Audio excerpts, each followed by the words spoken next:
Okay, Graham, let's circle back in time. What's your earliest childhood memory? That's a hard one. My earliest memory, definite memory that I can, the family can verify, is Mother teaching me how to pray. We were coming home from the field and walking. I was 4 years old. I was hot and tired and hungry.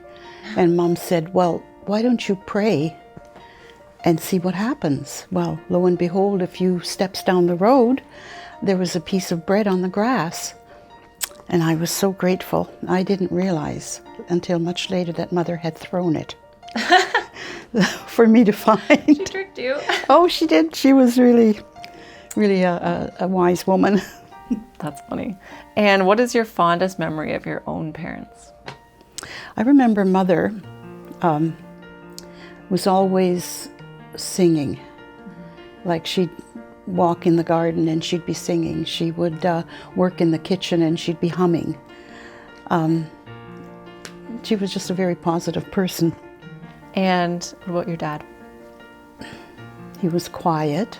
He was a big man, tall, broad-shouldered, smiled a lot, very soft-spoken, not very demonstrative, but gentle. Yeah, I remember him. Yeah, do you? I have a memory of him. Yeah. I was really young though. I think he was in the nursing home. Yeah. Yep. Yeah, he wasn't very happy at that point, but No. that's Why another. not? Why wasn't he happy? Well, he was always so active, and to be reduced to a wheelchair and a bed, having to ask for everything that he wanted, it's kind of demoralizing. So, yeah. I wouldn't want it. I wouldn't want that either. And if you could give your 16-year-old self any advice, what would it be? I should be more adventuresome. In what way? I'd travel. I'd try different things rather than we lived on a farm. And we had very few, no TV, we listened to the radio, no internet, no social media. That's right. Yeah, but you and Grandpa are awesome for always being on social media. Grandpa is better than I am. I forget what I'm doing and I get very frustrated with it all. Yeah. And who did you look up to when you were a kid? I looked up to my parents and my grandparents and my aunts and uncles, because we were, like I said, there's no social media, there's no, that was the contact we had. I enjoyed a lot of my teachers, but some weren't so good. Did you have a best friend? It was, where, in high school? Yeah. Actually, it was Bob and Ken, Teresa Toombs. I have no idea who that is. They're all the kids that that were in our grade. Mark Stevens. We rode on the bus with her, and as a matter of fact, she came to visit me not too long ago and took me really? out. Yeah, took me out for lunch. Who was your first kiss? Caitlin. I'll never tell. Okay, fine. I don't kiss and tell. All right, that's fair. Classic Grandma. How did you know when you were in love with Grandpa? Well, you know what? We lived on the farm just about a quarter of a mile from where he lived. And he came around and helped me work the garden. He helped me weed the flower beds. He was always there. Spying on you? Yeah. We rode on the same bus. I think I told you that. And he was funny and kind and helpful. And other guys just didn't measure up. And I think, so at that point, awesome. yeah, he was. And well, you know what he's like. He's very endearing. Yeah. He makes you oatmeal every morning? Yes, he does. And puts cinnamon in my tea and coffee. And Take note, Brian. What are you most proud of about your life? Oh, so many things. I'm so proud of my children and my grandchildren, their accomplishments.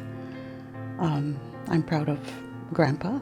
I was proud that he was able to make a success of the diner after he had a back injury. So I'm proud of that. And I'm also proud of my accomplishments, being able to fulfill my dream of becoming a nurse. And, you know, I worked at that job for 27 years, 5 years as a nursing teacher, and then 21, 22 years as an occupational health nurse. Yeah, that's my... And then you passed your healthcare down to Mom and down to Linner. Yes, yes. And what was your most embarrassing moment? This. This? Come on. This.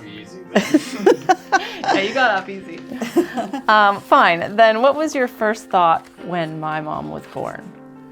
What a beautiful little angel. She was amazing. Yeah, no scary thoughts. Like, what have I done? Mom says that her first thought when I left the room was, oh, what have I done? Ouch. Well, you know, the enormity of the responsibility does hit you. Mm-hmm.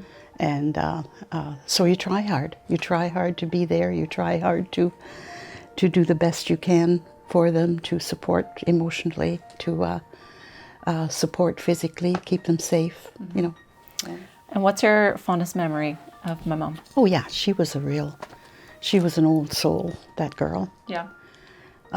She was always helping with the dishes. She'd stand up in the chair by the kitchen sink and help with the dishes. No kidding. And we didn't bar high for us. we didn't have a dishwasher at that point. And throughout your whole life, what would you say is your biggest regret? I didn't have any. I don't think I have any regrets. Good.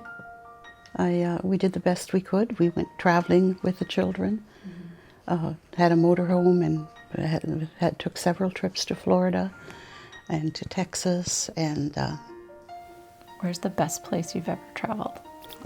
Romania. Right. Romania, back to my roots. With Mom? Yes, and your mom was kind enough to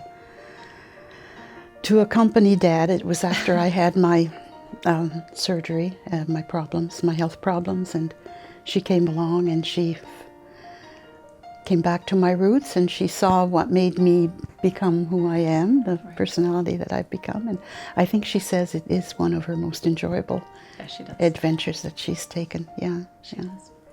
If you could give my mom any advice as she starts to grow older, what would it be? I don't think I need to give her any advice. She's got it all together. She has a wonderful husband and wonderful family. She is not afraid to live. They've adventuresome. She has a good job. Mm-hmm. Yeah, she definitely has a good job. Yeah. If you could give me any advice, what would it be? I would say, have a family. Have a family, because no pressure. good genes. Well, but you know, before you're 40. Oh, my eggs before are you're old. 40. Oh, yeah. Okay, I'll do that before I'm 40. I can promise you. Yeah, because good genes are such a shame to waste them. Again, you and Brian will have beautiful, intelligent children. Hopefully. If you could relive any day in your life, what would it be? I don't think any special day, but all the special days in the family, the birth of my children, the next day. Not the labor.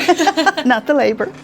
The weddings, the family gatherings, the birth of the grandchildren, and all our gatherings, our Christmases together. And so there isn't one day, it's just a series. I've been very fortunate. Fair enough. With that, yeah. What do you want to be remembered for? I would like to be remembered that I'm positive, hopefully courageous. I love my family. If you could have a superpower, what would it be? I would really love to time travel. Yeah, me too. I'd love to go ahead in the future and see what life is like for the family and for the world in general. I'd love to go back to see how the world developed. And I'd even love to go into space other worlds. If there are other worlds and other people on that, I think that would be so. Do you believe that there is? I don't know. I do. I don't know. I can't believe that this is the only place in the vast universe that has questionably intelligent life. Tell me about your parents and what you remember most about them. My dad, when the Russian front advanced and the Germans retreated, right? Yeah. They were retreating.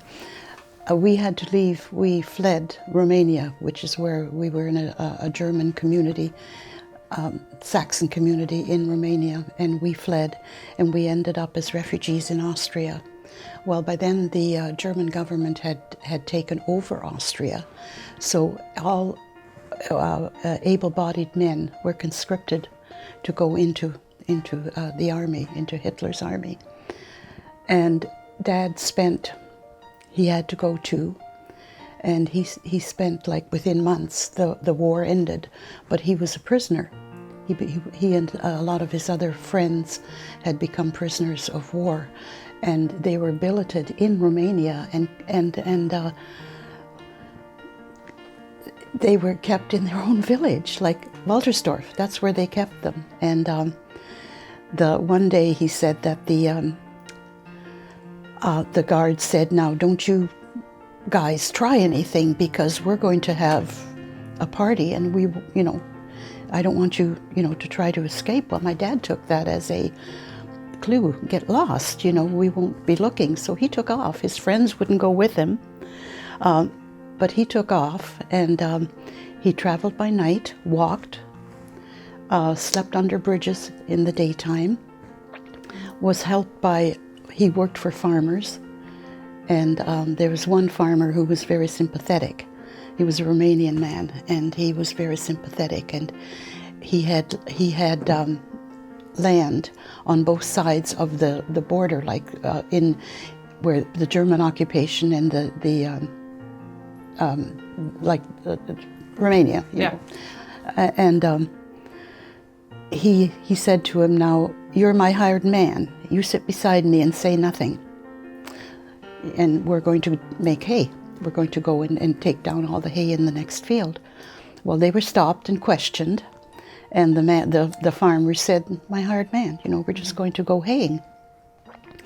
Dad and so he went across the areas, got out of the area safely. And of course the farmer said goodbye, and Dad took off and continued walking. By then I think he was in the Allied controlled zone, so he came home.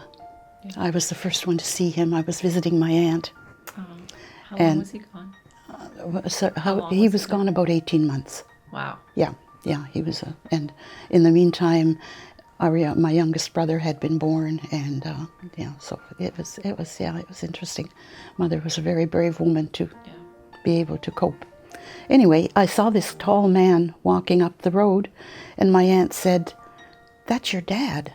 And I ran out, and he had old clothes on. He was very, very thin. And remember I said he was a very tall man? Yeah. He looked emaciated. And he had pants and a shirt. Patches on patches on patches. I don't know who repaired his clothes, but... Yeah. So, wow. That was my first memory of my dad after he came back from, Well, he was a very brave man. We have one thing in common, and that's that we both have amazing dads. True, yeah. Well, Grandma, if I can be half the woman you are in my day, I'll succeed. Oh, Thank you. You're so sweet. Thank you for talking to me. You're so sweet. Thank you for coming.